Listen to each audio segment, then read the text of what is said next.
Hello and welcome to another video. Today we're going to be looking at the Cintiq 13. A lot of artists like it since, well, it's the cheapest of the Cintiq line, and it's the most cheapest. Well, I say cheap with a big grin on my face because the thing costs $800. Now, you're probably watching this video thinking, maybe should I get the Cintiq or should I get the Intuos Pro? Let me tell you something right now. Think about this purchase very well, because the Cintiq 13, yes, it has a display, yes, it's got all the things, but I'm gonna explain to you guys what I should think about this. First off, the price. I mean, I'm sure that you all know that the Cintiq, or generally Wacom, whatever, products are not for common folk. You buy a Wacom product and you really want it, you know. It's not like you just can buy all of them. I mean, unless you're filthy rich, which of course, screw you if you are. But for us common folk, Wacom is pretty premium stuff. Now, the Cintiq 13 will run you 800 bones. Now, that's not cheap. 800 bones is definitely not cheap. You could get two Intuos Pros with that, basically. I mean, they cost like $400, I think, or something like that. You could get two of them and get a $400 monitor, which you can get a pretty accurate monitor with $400. And you could call it a day and just say beat the hell out of the Cintiq 13. You could totally do that, and that's absolutely justified. Why should you get the Cintiq 13 though? Well, it's an all-in-one package. You get the screen, you get the touch screen, of course. You get the cable that encompasses electricity, video, and functionality, of course, USB. But that brings me to my only complaint, or one of my only complaints on this thing. The cable on this thing is super sensitive. When I say sensitive, I mean really sensitive. At least my model is. Maybe yours, maybe this is just a single occurrence, or maybe it's just, I don't know. But if I touch my cable, it gives me some artifacts. First off, it shows me some weird artifacts, you know, like first I thought my freaking graphics card was dying, but then I realized, wait, I bought this thing new. Okay, what the fuck? Then I did some further inspections, and then I touched the cable again, and then it started artifacting again. Then I immediately, okay, fuck, it's the cable, and that's a problem. That's a big freaking problem. For $800, I don't want to be afraid of a cable. I really don't. I mean, for $800, you don't want to be like, oh man, oh please, my cable, please don't die right now. I just have to finish this piece. That shouldn't be my concern right now. All right? I mean, it's a freaking cable, and they positioned it so stupidly. It's on the freaking side of the goddamn thing. Like if you're a right-handed person, it's on the right side. Which, oh, you guys, because I move around while I'm painting. I'm not sure how you guys do it, but I move around, change positions, because your back starts hurting after an extensive amount of painting. So you obviously are going to stand up, you're going to wiggle your ass, whatever, and you're going to maybe slightly touch the cable, the connector, I guess, and then you get some artifacts. And the best thing about the artifacting process here, guys, is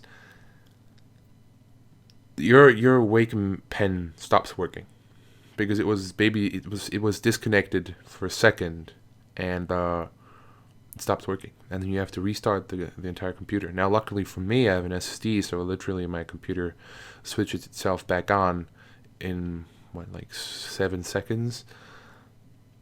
But you have to save the picture now. You have to switch it off, switch it back on, log yourself back in, open the picture again. Then you can start. I mean, it's a process you don't want to It's a process you don't want to repeat every 2.5 hours. Okay, you don't want to fucking repeat that. All right, there shouldn't be a problem. There shouldn't be a concern, especially if I paid $800.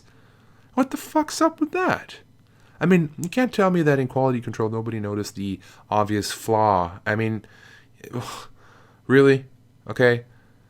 And there's no stand or whatever to make this thing higher, which I guess technically is not a complaint since this really is something user specific. But I'm pretty tall and I've put my table to the maximum here, and I have to bend over to this tablet so hard since it's so small. And I have to really squint my eyes. I mean, it's not like it strains my eyes or anything, but I have to be really close to like get into the nitty gritty detail. I mean, I know I can zoom in, but I just prefer the zooming out and doing it the old-fashioned way. And there's no stand for it, obviously, since the freaking cable's on the fucking right side of it. If the cable would be on the back side and like a round connection or something that you could like lock in, that would be perfect. This thing would get a full recommendation from me if that would be the case. But sadly, it's not the case.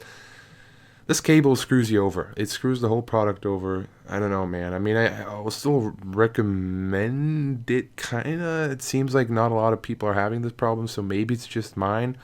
But even if it is just mine, just be careful, because this can be a really big problem if it does happen to you. Other than that, man, let's get going with the positive stuff. Okay, let's keep this positive. Let's get some positive vibes in here. Everything else. That's pretty much the short version. I mean, it's small. It's 13 inches, so it won't need a lot of space. It's ideal if you have like a little room with a little table. It's perfect. It's got the buttons. It's got the knobs. Well, not knobs. I mean, it's got the buttons. It's got the volume. Not the volume rocker. Jeez, what's up with me today? It's got the navigation rocker thing on the left. If you're right-handed. It's got 4 extra buttons that you can, of course, customize to whatever you want them to do.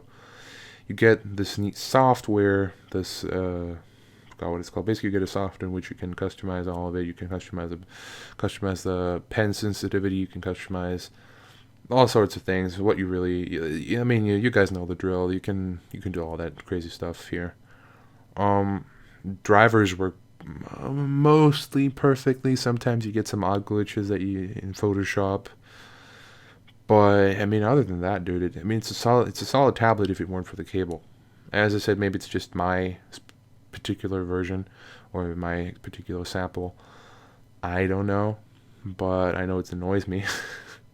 A lot of people complain about the stand on this thing. The stand for normal people that aren't really tall, I guess it's fine. I mean, it's plastic. It holds the thing. I mean, it's fine. You know, I don't look at it all day, so who cares? It's really all I can say about it. Really, cable sucks. Everything else is all right. Would I recommend it? Yeah, but if you get the cable, as I said, it can be a tricky fight. I mean, yeah. I mean, no. Yeah. Yeah, whatever. I recommend it. It's hard on the cable, but in the long run, you're probably not going to have that many problems with it. If you can, of course, get the 27-inch, baby. I mean, that's where it's at, son. But if you can muster up the 2,000 something bucks that it costs, but if you can, dude, totally worth it. Intuos, would I recommend that one? Man, if you really don't have a budget and you want to start painting digital, dude, the Intuos is sufficient enough. You will be happy with your Intuos and your display. You can grab those. It's no big deal. I mean, the 13-inch, you know, painting directly on the screen does have its own feel, I guess I should say, but is it something completely necessary? Should you spend 800 bones, 800 smackaroos, 800 fucking, I don't know, golden coins on it? You know what I mean? Like, if you don't have that much money and you're thinking about getting into digital painting, you know, you can go with the Intuos as well, dude. Cintiq isn't mandatory. Definitely not a bad purchase if you have the money and you have the freedom to decide what you want, but not mandatory. But anyways, thank you for watching the video, and I hope to see you in the next one. See ya.